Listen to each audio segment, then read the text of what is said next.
South, the series, is an audiobook production.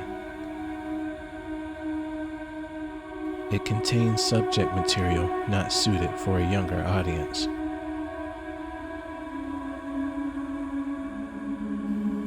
Listener discretion is advised.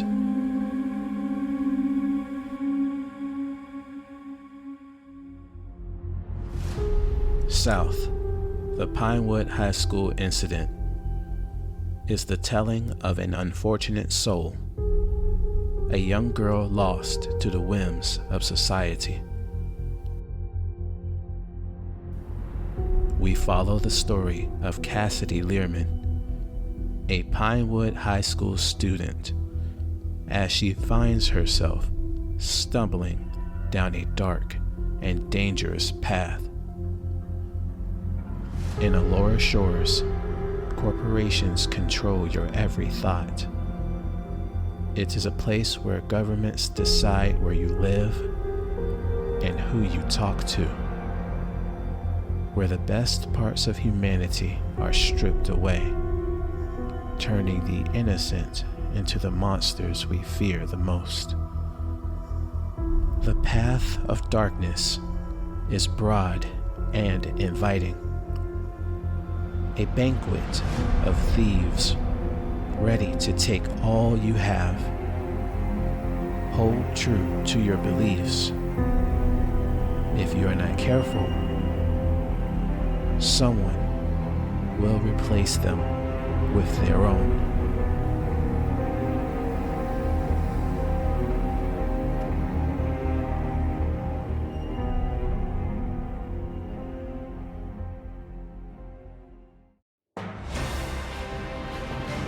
Bringing you the news that matters now. That's Riptide 9 News. Pulling all others out to sea. With news anchorwoman Christian Breeze. Riptide 9 News begins now. Welcome back to Riptide 9. I'm Christian Breeze. Starting our week with a troubling report. Pinewood High School student Amber Long was reported kidnapped over the weekend. This being yet another case in the increasing number of human trafficking incidents across the Allura Shores community. Frightened families have begun to cry out for changes to relax online guidelines for minors, while others blame the problem on poor parenting. The divide finds its battleground on social media. Today we discuss what happened over the weekend, who is most at risk, and how you can protect the ones you love from such a devastating crime. Reporting from Pinewood is our correspondent, Alina Lawrence, with more. Thank you, Christian. Like you said, many families are looking for solutions to the current rise in abductions that have been plaguing our cities for far too long. As you can see, I'm standing in the very spot that not a day ago was the scene of a devastating kidnapping.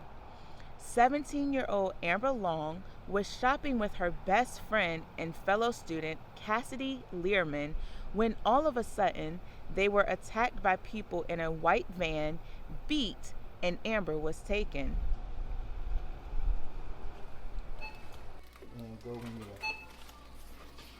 Looking around the city of Pinewood, one would get the impression that nothing bad really happens here. From the large expanse of forestry to the higher income bracket of the residents, many in the Allura Shores community consider this city to be the safest of the 7 others. At least they did until recently. The increase in abductions have begun causing people to lock their doors and remain to themselves, all in an attempt to prevent what had happened to poor Amber Long over the weekend. It happened in a flash. Cameras in the Greenfield Lane Shopping Center parking lot captured the harrowing moments that the young girl was taken. The incident occurred at 2:37 in the morning. Both girls decided to meet up at the store for some late night shopping when, as they prepared to leave, they were taken by surprise. Amber approaching the van moments before Cassidy witnessed the attempt. It was when the attack began that the other teen attempted a rescue, but was quickly subdued and left behind. The driver that brought Cassidy to the store spoke to Riptide 9 in an exclusive interview. And I was wondering why they were out so late, but she seemed to be okay. She asked me a question about life, and I answered the best I could. I just hope she's doing okay, you know? I don't know what I would do if that happened to my daughter. Winston is a local Pinewood resident that drives for Hiker, the ride-share company that helps him pay his bills on time. This event has caused him to rethink how he approaches his late-night trip. I think that I would like to start probing a little more. I feel like drivers in this space only care about their own problems, most times. But if you take the time to listen, you might be able to save someone's life. You never know. Winston wasn't the only person we were able to get a hold of from that night. 47-year-old Dylan Staffield was doing some late-night shopping when he spotted the two teens wandering through the aisles of the store. I own a handyman business, and I like to do my shopping at night, sometimes before a big job. I saw them on the tool aisle, and they seemed okay. I might have scared them off, but I like to keep an eye out for people, you know? I just wish I was there to help them when they needed it. Dylan says that he left moments before Amber was taken, but he remembers seeing the van, an older model that many contractors like to use, but this one stood out to him. I typically do jobs for residential, but I also work on appliances for commercial properties and other businesses. I did a job near Slayton one time, and I saw a lot of that same type of van used at the ports. Might have been a coincidence, but I don't know. Debates online have yet to be abated on the topic of who is at fault when it comes to cases like these. Where some see the problem being the ease of access to apps and services that give teens too much freedom, others say that it is the job of the parent to monitor and control what their child does, both online and off. Whether or not you agree with one side of the debate or another, one thing is for sure. Something needs to be done, and soon, so that the residents of Allure Shores can rest easy at night. Despite continued efforts to get an interview with the Pinewood Police Department, they are not releasing any information pertaining to the ongoing investigation at this time. Furthermore, both families of Amber Long and Cassidy Learman are thankful for the community's prayers and words of encouragement, but ask for privacy as they work with officials to find their daughter, sister, and friend. I'm Avina Lawrence with Riptide 9. Back to you, Christian.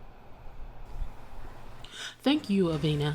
Coming up, new advancements in self-manipulation have yielded a positive result for the gene-altering startup microcellular integration systems, or MCIS. Could eternal youth be on the horizon? Also, have you been checking your blood glucose levels? New studies show that people who test regularly for diabetes have a growing resistance to other treatable diseases. More news washing up soon. Christ, Heather said as she sat along with Penelope in the gymnasium on Monday. The girls had spent the beginning part of their school day touching bases with Lydia before going about their various classes. Penelope, especially, was concerned. The events of the previous week didn't seem to be as uplifting as she had hoped, not to mention their brief run-in with the law. She held herself tight most of the time, while walking the halls and only seemed to loosen up around the other witches. Heather had spent all of her morning glued to her phone. Posts from Hunter and other socials helped to occupy her attention from the looming tensions. There was a lot to process, but most of all, no one had heard from the star of their little drama the entire time. Where do you think she is? Heather calmed herself by lowering her phone and taking a deep breath. Which one? Penelope wasn't trying to be bratty, but it didn't seem to matter given the circumstances. That Amber girl is probably dead. Jessica is probably moving in with her dad. And Cassidy. There was a strong pause when her name was mentioned. Heather seemed to recall all of the previous weekend's events in that brief mention, her eyes growing slightly wide at the memory of the possessed girl tearing the horse's neck to ribbons. It was the way she was uninhibited that made it all the more terrifying. When they had met her, Cassidy had seemed to be one of the more normal girls, but the coven had, most surely, changed her into something unrecognizable. A monstrous character willing to take on what normal people would avoid doing. I'm scared for her, Penny. Heather sighed to protect her from an approaching shiver. Mother has been acting strange ever since she's been a member. I don't remember that old hag being so aggressive. Penelope finished the sentence for her. Yeah, I know. It's weird to be sure, but you know it has to be because of her, right? Heather made a face at the suggestion, and Penelope seemed to understand why. There was no secret that the witches had a benefactor, something that all of them was slightly against. For whatever reason she had, Lydia was given more to pleasing the school's benefactor than anything.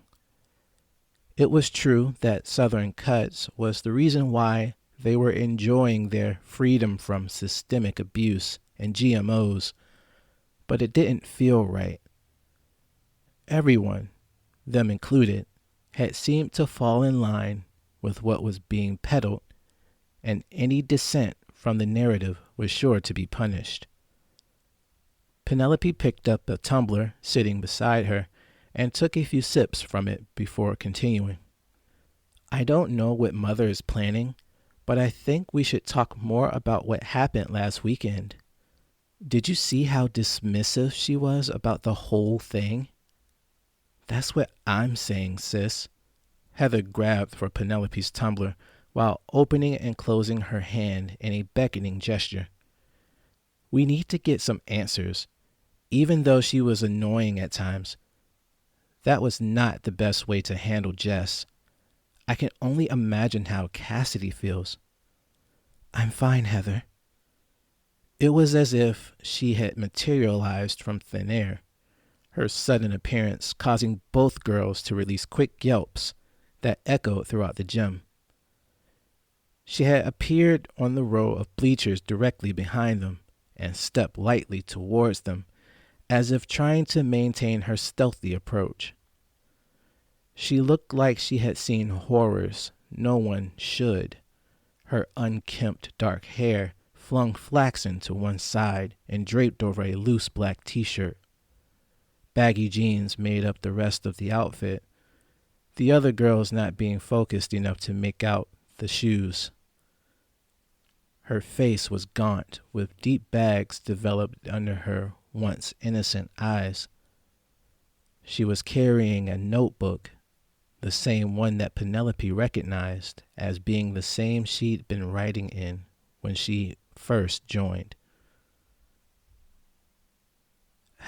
Hey, Cassidy. She tried to keep the conversation as light as possible. You weren't at the meeting we had this morning. I was busy. Oh, okay. Penelope didn't know how to continue. I saw the reports, Cass. Heather jumped in to help finally. I'm so sorry about Amber. I know you two were close and Do you know where Jessica is? That's what the meeting was mostly about. Penelope gained a second wind. She's not a member of the coven anymore, Cass. I'm sorry. Oh. There was a stifling silence for a moment until, as if being forced, Cassidy let out an out-of-place laugh that helped the shiver Heather was trying to prevent shoot through her body. Penelope looked worried at the maniacal witch as she stopped her laughing just as abruptly as it began. She stared at them afterwards, her dead-like gaze falling on both sisters without noticeable motive. Neither of them knew what to do. They were frozen in place by whatever had gripped their fellow witch.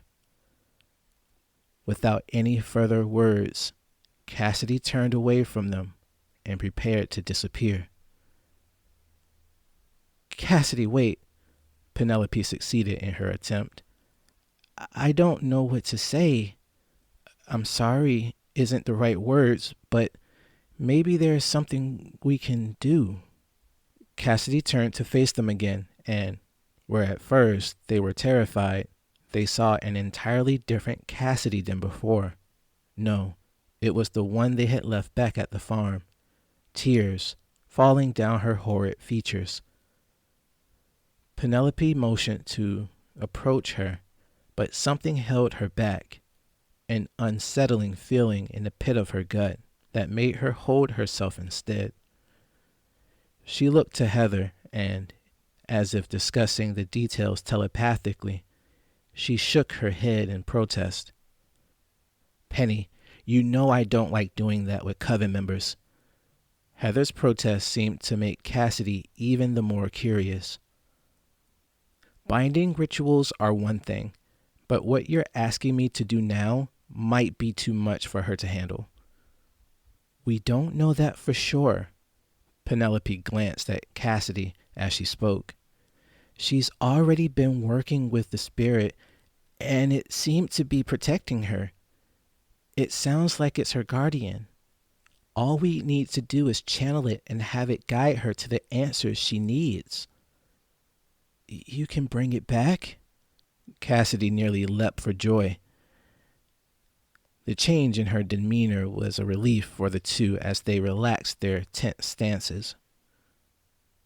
Even if the seance is successful, there could be others that come through. Heather placed her hands on her hip. Cassidy, as easy as you could speak to your guardian, you could be taken by something else. Demons, Cassidy. Penelope looked at both of them. She means that you could become possessed by demons. Cassidy looked at them a moment, not sure as to what response would put them at ease. She was honestly tired of trying to prove things to people. Results were the only thing she were after. Her mind was muddled with Amber's kidnapping and her betrayal of Jessica's trust.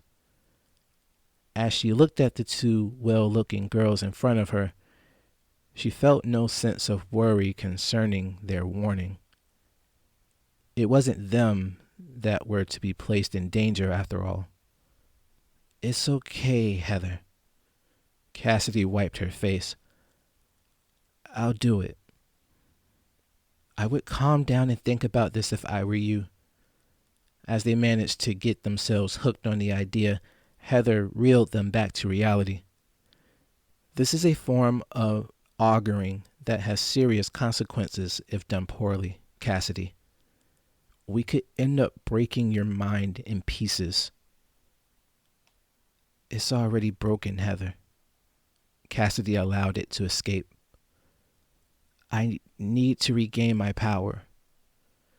This is the only chance I have to do something for her.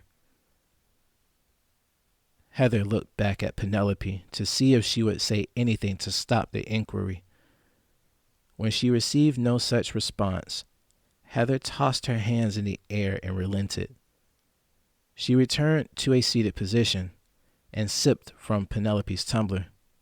Penelope watched as Heather took her fill of the bottle and reached for it when she was done to do the same. After the brief break, they returned to their conversation. Cassidy hadn't moved at all since then, her gaze remaining listless and tired. "Well, you'd better get yourself ready, 'cause we're going to be doing some serious witch stuff tonight." Heather looked at Cassidy and gave her a faint smile. "It'll be a cakewalk, promise." Penelope gave a hearty smile at Cassidy to ease the heavy vibes. "Don't look so chill, Penelope." Heather regained control of the tumbler to finish off the contents. "You're going to be her anchor." Cassidy didn't know what that meant, but apparently Penelope did. The preppy witch wore a much more serious expression on her face at the statement. For a moment, it had seemed that all three girls were reconsidering what they were about to do, but Cassidy was certain that there was no other way to go about her efforts, refocusing on what her true desire was. Penelope appeared to grasp her inner resolve and managed to fix her sunken face into a less depressing one when Heather folded her arms. "Okay, it looks like we're all in agreement." She gave a look to them both before continuing. "We're going to do it in the locker rooms. It'll help with the blood." "Blood?"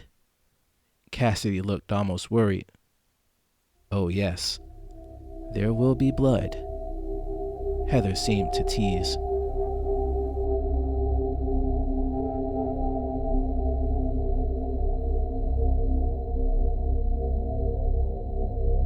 After meeting with the two girls, Cassidy wandered the halls of the school, the effort feeling odd and unnatural due to everything she had been through the last week. It was just as she had left it, the many TV monitors lining the entrance hall with advertisements being played non-stop. The smell of the cafeteria filled the space as the cooks prepared the lunches for later, and the halls were filled with the students going to and fro, the only thing feeling out of place being her and the many homecoming banners and decorations.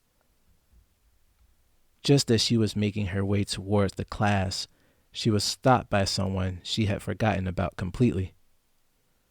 "Cassidy?" James approached her from behind. "Where have you been? I've been waiting to hear from you for a while now. I managed to find Heather yesterday, but she told me what happened and..." She didn't say anything. Her body didn't allow her to do anything other than to embrace the one person that seemed to be outside of all her troubles. She held him tight until she was satisfied. When they separated, James used his large hands to brush away a bit of her hair and held her cheek for a moment before kissing her. The act felt so refreshing to Cassidy that, for the duration, nothing else seemed to matter. "James." She eyed him as they separated again. "I'm sorry that happened to you, babe."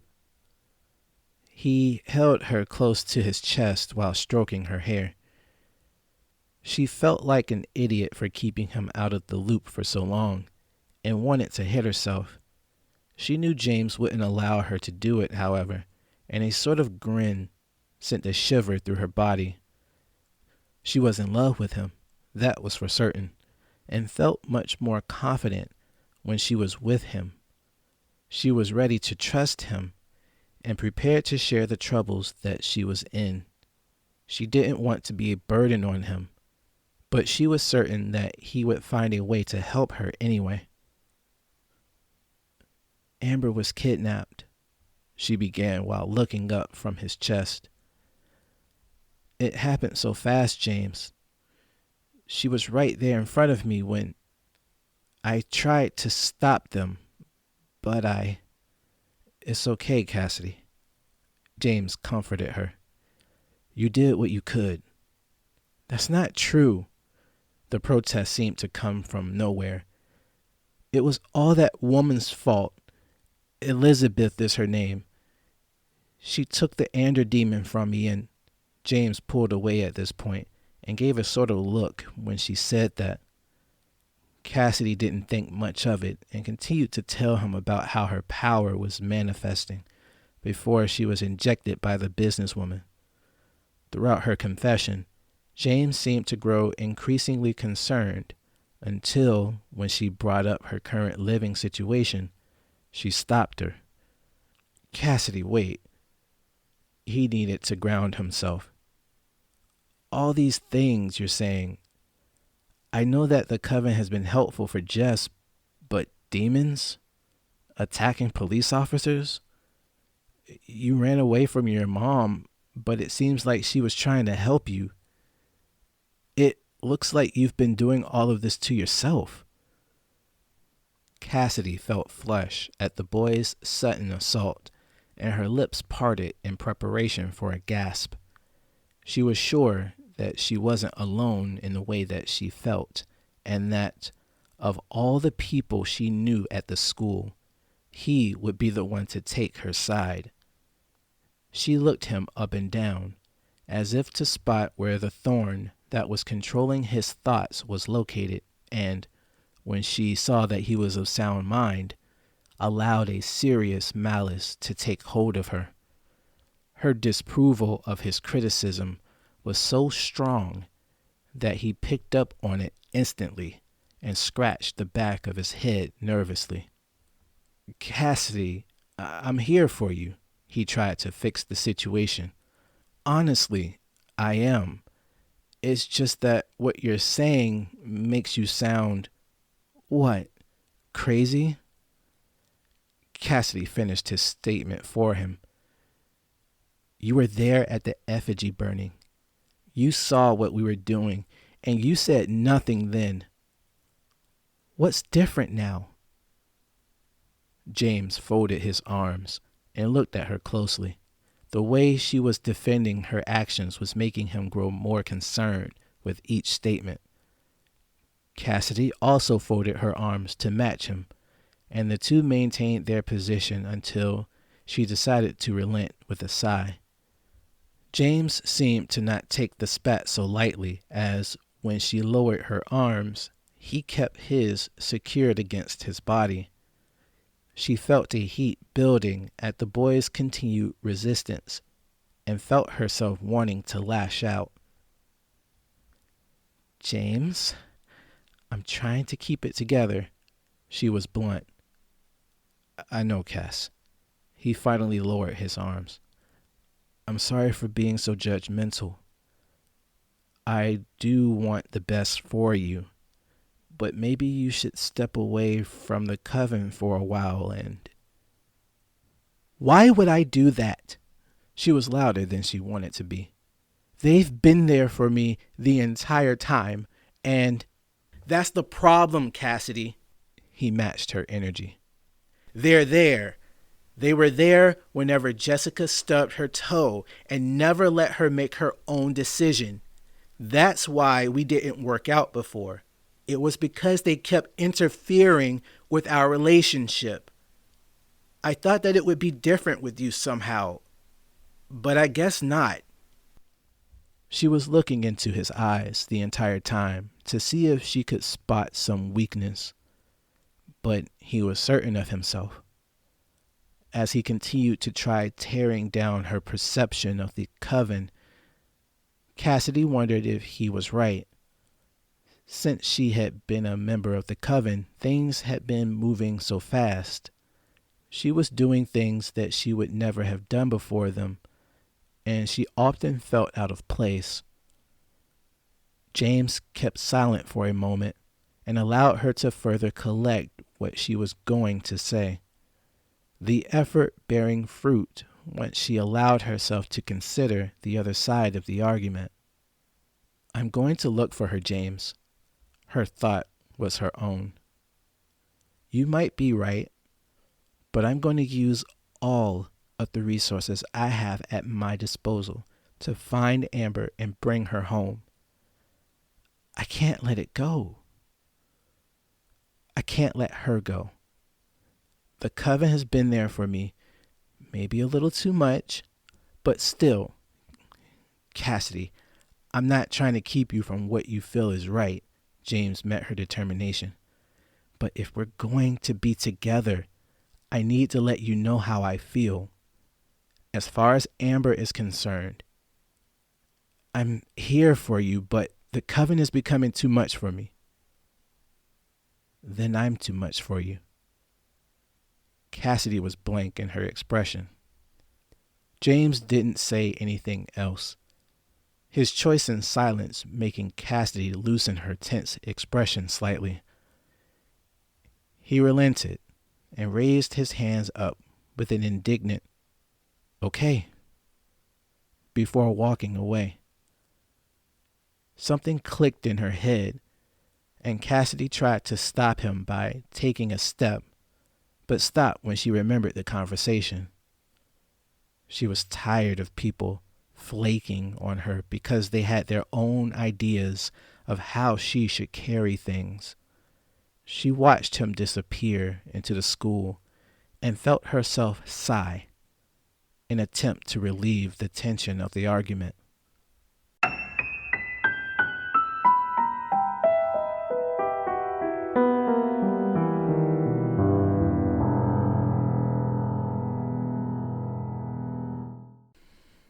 She went to Mrs. Gale's class as normal, but she quickly found herself not thinking about what was being presented. And that's why she deserved to be taken. What did you say? Cassidy shot to attention. Everyone was looking at her as she stood, her body tense, as she confronted the teacher, who was in just as much shock as her students. Cassidy seemed to lose all focus on the classroom as she eyed the woman who she perceived as spouting an obvious slight against her friend. As if to understand what plighted her, Mrs. Gale replied to Cassidy by repeating what she said. "We're talking about the homework assignment, Cassidy." The atmosphere of the class remained tense as she spoke. "Sarah forgot her homework and... Are you okay? Did you need to go to the nurse's office?" Cassidy looked confused as she looked at the other students before returning her gaze to the patient teacher. She suddenly felt a sharp embarrassment and fled the class as fast as she could. She didn't think to ask for permission, only that she should escape. She was walking fast down the hallways at first, but then she began to quicken her pace into a sprint, her breathing matching her effort. Before she knew it, she was outside in the student parking lot in the rear of the building, hunched over, trying to catch her breath. She wanted to scream, but felt too winded to do so, which forced her to fall to the ground instead. She didn't know for how long she sat there. Before she knew it, however, she was face to face with someone she wasn't ready to talk to. "Cassidy?" Lydia seemed to be thinking about something else as she spoke. "What are you doing out of class?" I just needed to..." She couldn't get the words out. "Actually, it's good that you popped up. I need to talk to you about something." Lydia stood in front of Cassidy with her familiar dominating presence as the teenager collected herself. The woman paused a moment as she seemed to be thinking of what to say, and Cassidy took the moment to take in more of her. They had come such a long way since before everything happened, and she was sure that Lydia felt the same way. It was in her eyes, the stern gaze the woman projected at her in the previous weeks seemed to loosen while addressing her. As Cassidy continued to inspect her, the older woman began her oration. I need for you to lead your sisters in preparation for the homecoming game, she said bluntly. As you might have guessed, Jessica is no longer a member of the coven. Normally, someone that has been in the coven longer would become my second. But you. What about me? Cassidy asked honestly. So much has happened, Mother. And yet, here you are. Lydia walked closer to her. Look at me, Cassidy. I'm a hard woman when it comes to you and the others. Do you know why? It's because I know how important you are. How important you'll be. I'm not going to lie to you, Cassidy. You and your sisters are a part of something much larger than yourselves. And I need you, just as you need me. You might not know all the details, but you have to trust me when I say that you are all precious to me. Cassidy didn't take her words as well as Lydia may have wanted. When the older woman looked at her again, she was frowning. Something the older witch had said didn't seem to sit with her the way it was intended. It had all seemed too forward. The way Lydia continued on past something as important as Jessica leaving the coven. How she seemed to completely forget about the last few weeks, as though none of it had happened. And especially what had recently happened to her and Amber. She was about to push back against the woman's words, but she was stopped, as if what was about to be said was already known to her. Yes, Cassidy, Lydia answered without being asked. Your friend was just as important to me as she was to you. I'm so sorry that things turned out the way that they did. But you have to move on from that now. There are plenty of people on the lookout for her and what? Cassidy wasn't in control of her temper. You think that I should let some random people put forth all the effort in finding my sister when I've been told for the last month that I have power to make the change that matters? I've done so much to her and everyone else, and I can't. I won't let her go. Lydia gave her a look. Ugh, fine. The woman put her hands on her hips. There are ways to get what you want, but it's going to take more from you than you may think. Have you been taking care of your inhabitant? Cassidy's brow crumpled. She told Lydia about what had happened during and after her arrest a week ago. How she had met the commanding businesswoman and what was done to her, and waited for her leader to shed some light on what should be done about it. Instead of an instant response, like she had gotten from her on other occasions, Lydia broke character and looked away for a moment before refocusing on her with a more timid air about her, another oddity in the woman's established character.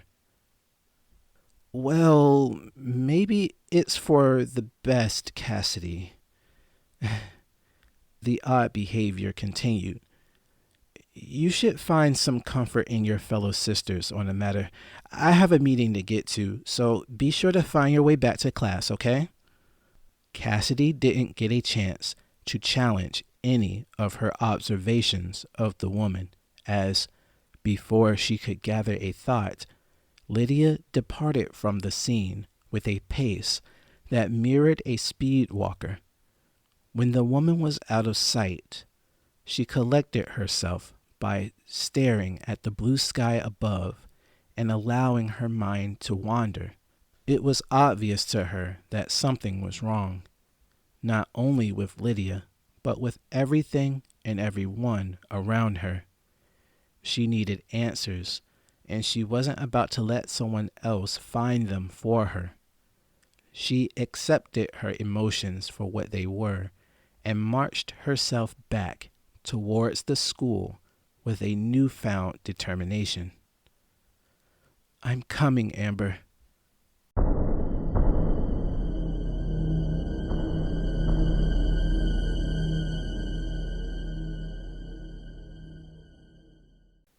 Yet another school day ended for the students of Pinewood High, and everyone had managed to head home. All except two of them. Cassidy and Penelope walked together along the darkening halls of the high school, with an odd sense of dread following them. They didn't speak much, allowing the sounds of the HVAC system to do the talking for them until they drew near to the locker rooms. As if to want a second vote, Penelope slowed her pace to a crawl and spoke the first words of the night. "Something you might not know about Heather," her tone was almost shaky. "She comes from a long line of witches. Her ancestors led a coven in Europe nearly 600 years ago. As goofy and carefree as she seems, she has some serious stakes in the game." "Are you sure about... Well, I mean, we can look for her together. Without that spirit, no." Cassidy didn't look at her. "I need to have it back.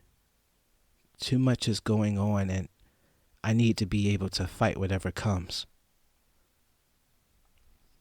They walked past the two-tiered lockers that guided them towards the showers, and, as they approached, heard a sort of chanting. It was clearly Heather's voice, but she seemed to be in the throes of her process, giving herself to the powers of the universe. "Hold on, Cass." Penelope stopped them, just shy of where Heather was.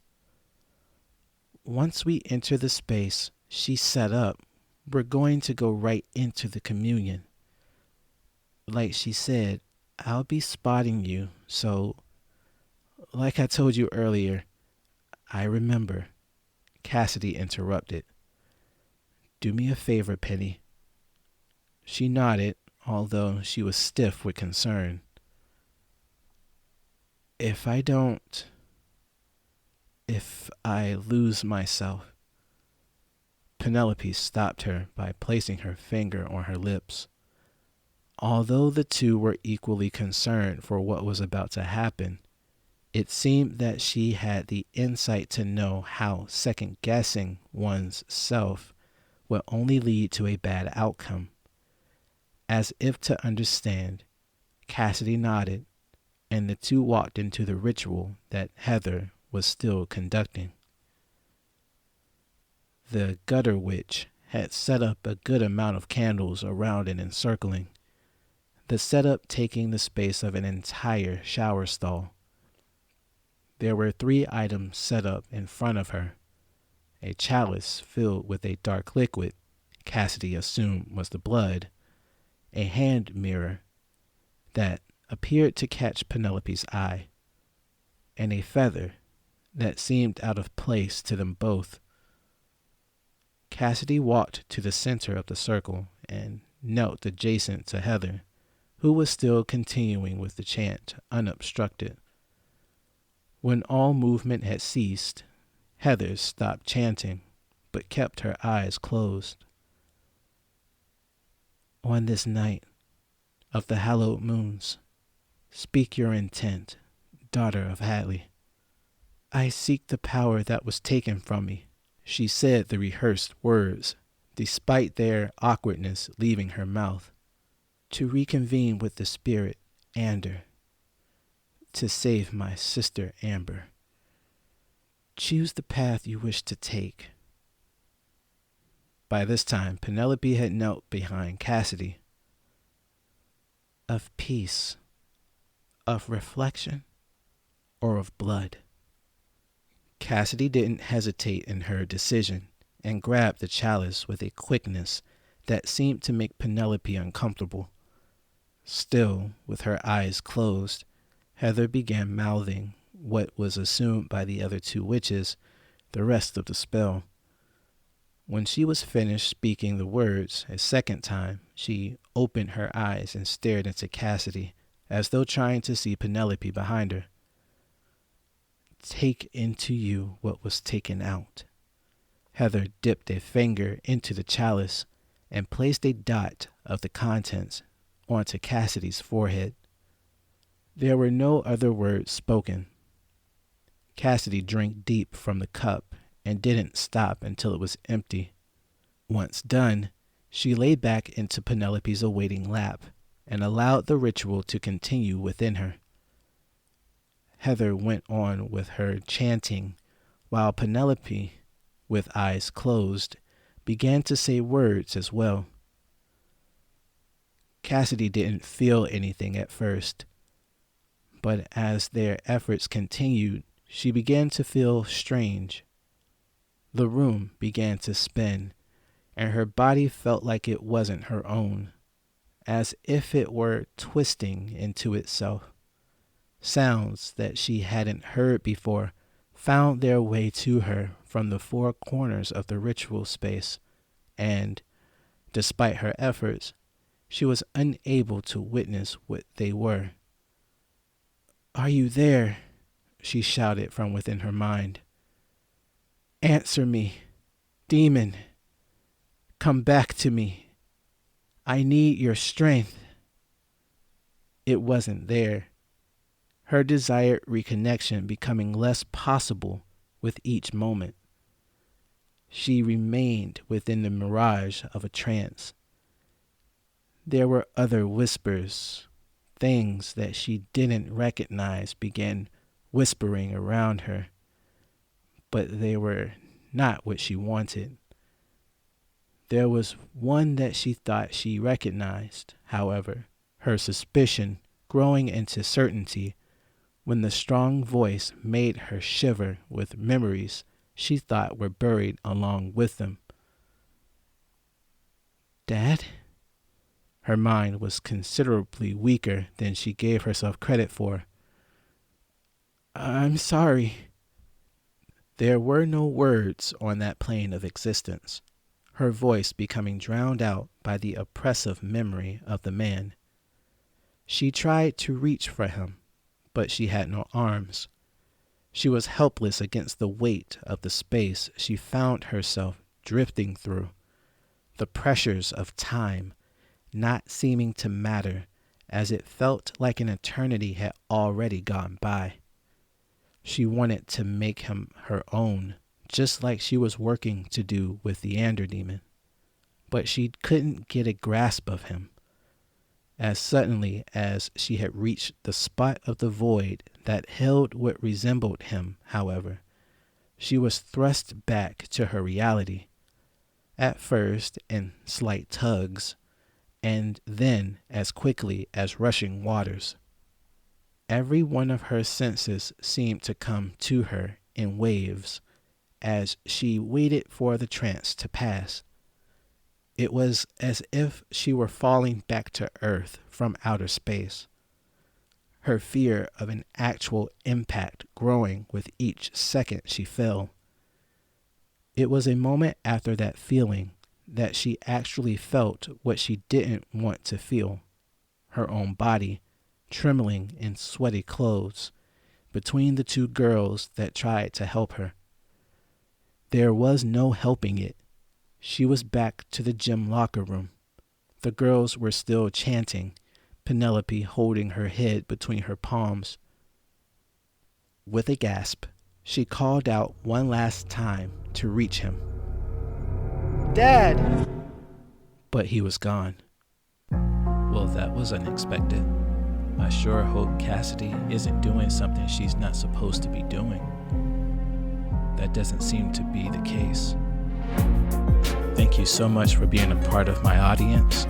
and I thank you for any inputs or suggestions you leave.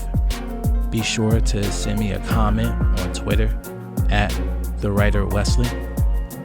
I would like to thank the cast of the news report, starting first with my wife, Tamara, who played Christian Breeze. I would like to thank my sister, Leanna, who played Avina Lawrence, and who is also about to deliver a beautiful baby boy. Of course, I would like to thank myself, who played Winston. I would like to thank my kids for their role in making a bunch of background noise while I was recording, and Abdul Baskerville, who played Dylan Staffield. I would like to thank John Cohen over at Tale of the Manticore for the inspiration in doing the chapters like this. You can go check him out. I'm going to be making changes as I go along, so I just hope that you guys bear with me as I continue to learn the space and figure out things that need to be done. The music for this chapter comes from FeslianStudios.com, Pixabay.com, and freesound.org. Links in the description. All right, everybody, thank you so much. And I would like to leave you with this. Keep positive, stay safe, and remember, your mind is the battleground. Be cautious about which side you give aid. See you all in the next chapter.